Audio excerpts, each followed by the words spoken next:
কে কইছ আমি হাই হতুঙ্গা ওই ধানের মধ্যে খই ফুটু আচ্ছা তোর মামা কেন কি করলো ও দাদা হ্যাঁ তবে আজ আমার পিতাকে আমি প্রণাম করেছি তোর মামা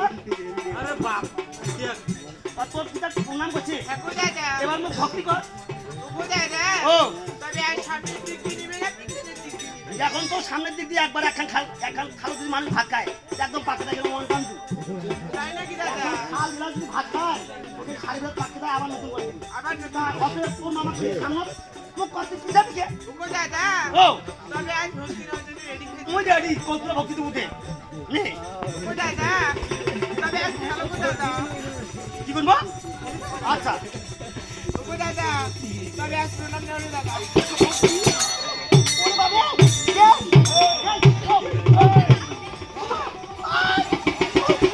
এ লাগি এই এ কি হলো এ কি হলো ওমা ওমা ওমা এ নদী বাড়ি কোথায় কাই গেল দিয়া বেটি ওরে ওমা খাকো খাকো ওর বেটি গেল হ্যাঁ ওর বেটি ওর বাবা আমার তোর মা কইছ না হ্যাঁ তা মুই নিকু ভক্তি কিন্তু হ্যাঁ একবার তো ভক্তি থাকে এই সামান্য নহর হয় দেবতার ভক্তি দিবস নাই ও ভক্তি দিবান লাগবে না ভক্তি তোকে দিবে মামা